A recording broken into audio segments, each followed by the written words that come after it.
The year of 2020 turned out to be a very extraordinary one due to the coronavirus outbreak. It has covered the entire planet with darkness and silence. Thus, in order to avoid even worse consequences, the whole world sat on house arrest.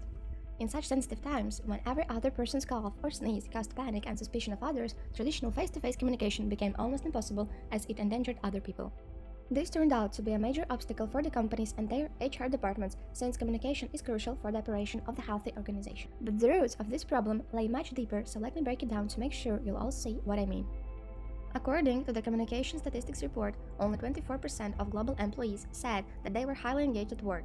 That means a majority, 76%, were moderately engaged or not engaged at all. And across the globe, 96% of people thought the businesses they deal with could improve when it comes to communication and project management. It means that the problems of miscommunication within the company were noticed even before the pandemics and online regime. However, if before it was not considered as a crucial thing to improve, it seems that COVID-19 has finally alerted HR departments to pay attention to the role of communication, as the productivity and performance has drastically decreased with the remote format. But why is it important at all? Communication in the company is basically the process of sharing and exchanging information, internally between employees and employers, externally between company and the customers. Well-developed communication system in the company decreases the chances of internal errors like misunderstanding and disorganization, and is crucial thing for the company's growth and achievements of strategic goals. For example, the research shows that 74% of people have stopped dealing with a company and moved to a competitor due to a feeling that company was disorganized, or 92% of people have had to repeat a piece of information to two or more people within an organization. Even casual conversations among people about anything except work can rally the team and bring positive results in the job, trust, and mental satisfaction to each employee. Often, human resources professionals are the ones who communicate the most critical messages about such things as onboarding, company overviews, benefits, salaries, company policies. In essence, HR communications can either make or break an organization. But what do the numbers say about business communication during a pandemic?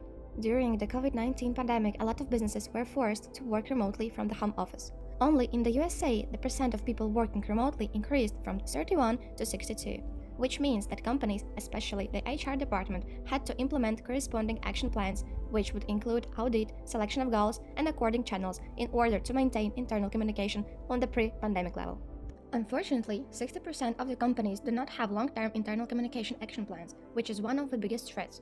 Whereas, according to McKinsey, the productivity of the employees increases by 25% if they are connected, which will potentially increase revenues and cover expenses spent on HR management. So, what can be done in order to improve communication, and how HR practices can deal with miscommunication?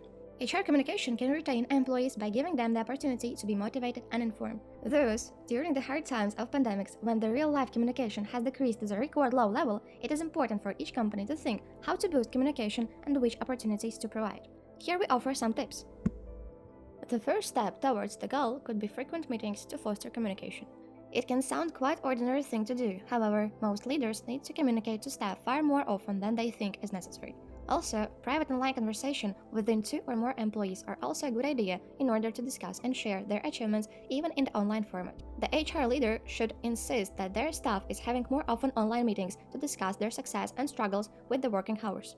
It is important to have a program which will be easy to use for every employee.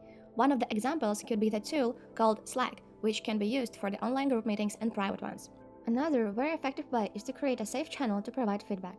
The employers should emphasize how much they care about hearing from employees at all levels. For example, organizations might offer the following means for employees to communicate: reaching out to HR, talking to a senior leader, bringing issues to a regular one-on-one meeting with a manager, and having an anonymous suggestion channel. The last but not least, the company should provide opportunities. The company should provide the equipment, softwares, and safe job security environment within the company.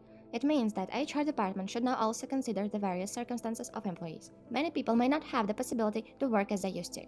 Latvia could be an example, since there aren't many companies which provide used computers or expensive secure softwares at home for each employee. Neither everyone has good antivirus softwares and cybersecurities. HR should think of how to provide equipment or softwares to the employees, or think of how to recruit people with particular attainments. It basically means if the person has no available computer at working hours, the employee should consider the new expenditures in order to ensure employees with the computer and safe softwares. Now you see that the role of the HR department in companies' communication is very crucial, not only during the COVID-19 pandemic, but rather in the daily routine of every businesses. Do you agree?